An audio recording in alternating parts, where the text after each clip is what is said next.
Hello friend, good evening. स्वागत है आपका अपना चैनल ट्रिकी झारखंड जॉब में। तो दोस्तों, मैंने आज आपके लिए झारखंड जीके का मोस्ट इम्पोर्टेंट टॉपिक नंबर 15 का पार्ट ए, झारखंड के क्षेत्र राजवंश से रिलेटेड टॉप 25 क्वेश्चन को लेके आया हूं, जो होने वाली आगामी परीक्षा जेएसएससी जेपीएससी के लिए अति महत्वपूर्ण है। इससे पहले बता दें, आप यदि हमारे चैनल पर नए हैं तो प्लीज़ चैनल को सब्सक्राइब, वीडियो को लाइक और दोस्तों में शेयर अवश्य कर दें। बहुत मेहनत करता हूं, तब जाके आप लोग के लिए मैं क्लास को ला पाता हूं। तो चलिए शुरू करते हैं क्वेश्चन नंबर 1 को। मुंडा जनजाति का वो कौन सा व्यक्ति था जिसने सबसे पहले झारखंड राज्य का निर्माण की प्रक्रिया शुरू की थी, बताइए। मुंडा जनजाति का वो कौन सा व्यक्ति था जिसने सबसे पहले झारखंड राज्य निर्माण की प्रक्रिया शुरू की थी? तो राइट आंसर को लेते हैं ऑप्शन सी, रीता मुंडा। चलते हैं क्वेश्चन नंबर 2 की ओर। किस जनजाति के लोगों द्वारा सबसे पहले झारखंड राज्य निर्माण की प्रक्रिया शुरू की गई थी, बताइए। कमेंट बॉक्स खुला है। किस जनजाति के लोगों द्वारा सबसे पहले झारखंड राज्य निर्माण की प्रक्रिया शुरू की गई थी? तो राइट आंसर को लेते हैं ऑप्शन सी, मुंडा जनजाति। चलते हैं क्वेश्चन नंबर 3 की ओर। प्रथम नागवंशी राजा कौन था, बताइए। प्रथम नागवंशी राजा कौन था? तो चलिए राइट आंसर को लेते हैं ऑप्शन बी, फनी मुकुट राय प्रथम नागवंशी राजा थे। चलते हैं क्वेश्चन नंबर 4 की ओर। नागवंशी शासक फनी मुकुट राय की राजधानी कहाँ थी, बताइए। नागवंशी शासक फनी मुकुट राय की राजधानी कहाँ थी? तो राइट आंसर को लेते हैं ऑप्शन बी, दोईसा में था। चलते हैं क्वेश्चन नंबर 5 की ओर। नागवंशी राज्य की स्थापना कब की गई थी, बताइए। बता दें दोस्तों, मैं झारखंड जीके का हर एक वो टॉपिक लेके आ रहा हूं जिससे आपको आगामी परीक्षा में क्वेश्चन देखने को मिलेगा। इसीलिए सारे क्वेश्चन को ध्यान से और क्लास को अंत तक जरूर देखें। नागवंशी राज्य की स्थापना कब की गई थी? तो राइट आंसर को लेते हैं ऑप्शन ए, प्रथम शताब्दी में। चलते हैं क्वेश्चन नंबर 6 की ओर। नागवंशी राज्य की स्थापना किसने की थी, बताइए। नागवंशी राज्य की स्थापना किसने की थी? तो राइट आंसर को लेते हैं ऑप्शन सी, फनी मुकुट राय ने। चलते हैं क्वेश्चन नंबर 7 की ओर। सुतिया नागखंड का प्रथम राजा कौन था, बताइए। सुतिया नागखंड का प्रथम राजा कौन था? तो राइट आंसर को लेते हैं ऑप्शन ए, सुतिया पाहन। चलते हैं क्वेश्चन नंबर 8 की ओर। सुतिया नागखंड का अंतिम राजा कौन था, बताइए। सुतिया नागखंड का अंतिम राजा कौन था? तो चलिए राइट आंसर को लेते हैं ऑप्शन ए, मदरा मुंडा। चलते हैं क्वेश्चन नंबर 9 की ओर। इससे पहले बता दें दोस्तों, आप हमारा यदि पिछला टॉपिक और सेट को नहीं देखे हैं तो चैनल का प्लेलिस्ट में जाके देख सकते हैं। निम्न में से किस राजा को नागवंश का आदि पुरुष भी कहा जाता है?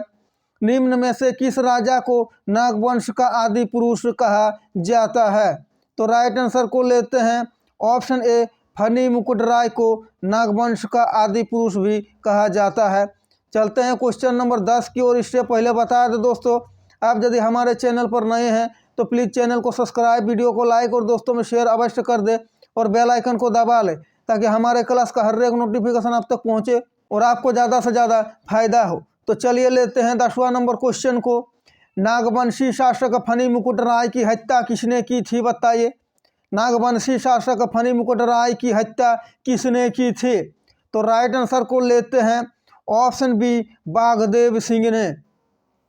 चलते हैं क्वेश्चन नंबर 11 की ओर। निम्न में से किसके शासनकाल में पलामू किला का निर्माण कराया गया था, बताइए दोस्तों। ये क्वेश्चन पूछा जाता है। निम्न में से किसके शासनकाल में पलामू किला का निर्माण कराया गया था? तो राइट आंसर को लेते हैं ऑप्शन सी, प्रताप राय। चलते हैं क्वेश्चन नंबर 12 की ओर। प्रताप राय ने अपनी राजधानी को सुतियांबे से किस स्थान पर स्थानांतरित कर दिया था, बताइए। इस टाइप के क्वेश्चन भी पूछे जाते हैं और मैं झारखंड जीके के हर एक वो टॉपिक लेके आ रहा हूं जिससे आगामी परीक्षा में आपको क्वेश्चन पेपर में क्वेश्चन देखने को मिलेगा। बस आप हमारे चैनल से जुड़े रहे और क्लास को अंत तक जरूर देखें। प्रताप राय ने अपनी राजधानी को सुतियाम्बे से किस स्थान पर स्थानांतरित कर दिया था? तो राइट आंसर को लेते हैं ऑप्शन बी, चुटिया में स्थानांतरित कर दिया था। चलते हैं क्वेश्चन नंबर 13 की ओर। निम्न में से किस नागवंशी राजा ने सबसे पहले कर्ण की उपाधि धारण की थी? बताइए। निम्न में से किस नागवंशी राजा ने सबसे पहले कर्ण की उपाधि धारण की थी? और आप अभी तक क्लास को लाइक नहीं किए हैं तो लाइक अवश्य कर दें। तो चलिए राइट आंसर को लेते हैं ऑप्शन बी, भीमकर्ण। चलते हैं क्वेश्चन नंबर 14 की ओर। बरवा की लड़ाई में सरगुजा के रक्सेल राजा को किसने पराजित किया था? बताइए। बरवा की लड़ाई में सरगुजा के रक्सेल राजा को किसने पराजित किया था? तो राइट आंसर को लेते हैं ऑप्शन ए, भीमकर्ण ने पराजित किया था। चलते हैं क्वेश्चन नंबर 15 की ओर। निम्न में से किस नागवंशी राजा ने भीम सागर का निर्माण कराया था? बताइए। निम्न में से किस नागवंशी राजा ने भीम सागर का निर्माण कराया था? और आप अंत में बताइएगा 25 में से कितने क्वेश्चन राइट हुए हैं और आपको ये टॉपिक कैसा लगा। तो चलिए राइट आंसर को लेते हैं ऑप्शन बी, भीमकर्ण। चलते हैं क्वेश्चन नंबर 16 की ओर। बरवा की लड़ाई में भीमकर्ण को निम्न में से किस देवी या देवता की मूर्ति प्राप्त हुई थी?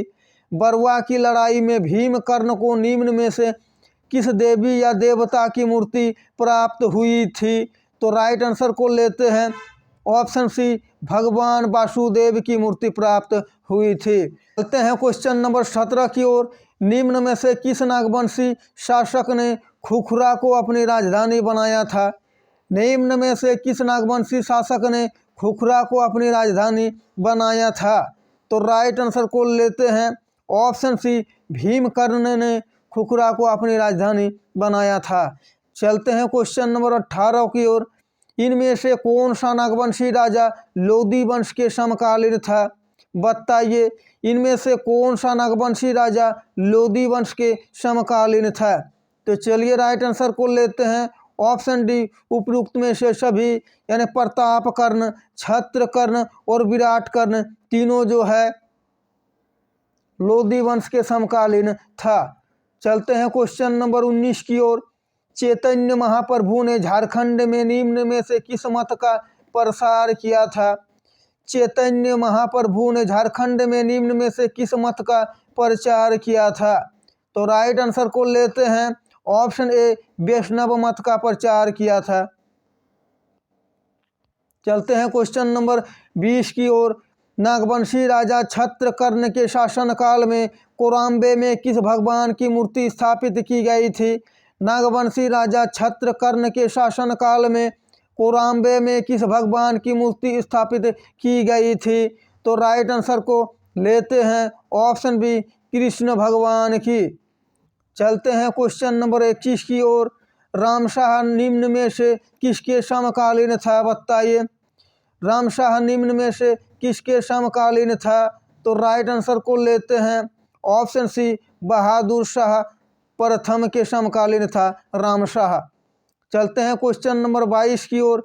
नागवंशी शासक रघुनाथ शाह निम्न में से किसके समकालीन था? बताइए। नागवंशी शासक रघुनाथ शाह निम्न में से किसके समकालीन था? तो राइट आंसर को लेते हैं ऑप्शन ए, फर्रुखसियार के समकालीन था। चलते हैं क्वेश्चन नंबर 23 की ओर। निम्न में से कौन सा नागवंशी शासक शिवनाथ शाह का उत्तराधिकारी था? निम्न में से कौन सा नागवंशी शासक शिवनाथ शाह का उत्तराधिकारी था? तो चलिए राइट आंसर को लेते हैं ऑप्शन बी, उदयनाथ शाह का उत्तराधिकारी था।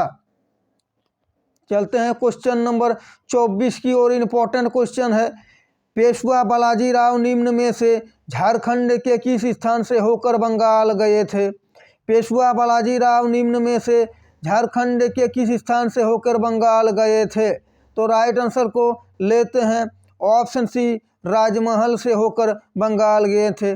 तो चलते हैं आज का टॉपिक नंबर 15, झारखंड के क्षेत्र राजवंश का 25वां और अंतिम क्वेश्चन। बता दें इसका पार्ट भी आएगा। और इससे पहले का सेट को यदि नहीं देखे हैं तो आप हमारा चैनल का प्लेलिस्ट में जाके देख सकते हैं। जो होने वाली आगामी परीक्षा JSSC JPSC के लिए अति महत्वपूर्ण और बिल्कुल परीक्षा पैटर्न पर आधारित है, जो कि आगामी परीक्षा में आपको क्वेश्चन पेपर में क्वेश्चन देखने को मिलेगा। तो चलिए लेते हैं अंतिम क्वेश्चन को। पलामू में सबसे पहले किस क्षेत्र राजवंश ने शासन स्थापित किया था, बताइए। पलामू में सबसे पहले किस क्षेत्र राजवंश ने शासन स्थापित किया था? तो राइट आंसर को लेते हैं ऑप्शन सी, रक्सेल वंश ने शासन को स्थापित किया था। तो दोस्तों आशा है कि आपको हमारा ये क्लास अच्छा लगा है। क्लास अच्छा लगा है तो प्लीज़ चैनल को सब्सक्राइब, वीडियो को लाइक और दोस्तों में शेयर अवश्य कर दें। तो अभी के लिए इतना ही, मिलते हैं एक और नया क्लास लेके। Thanks for watching. जय झारखंड, जोहार झारखंड।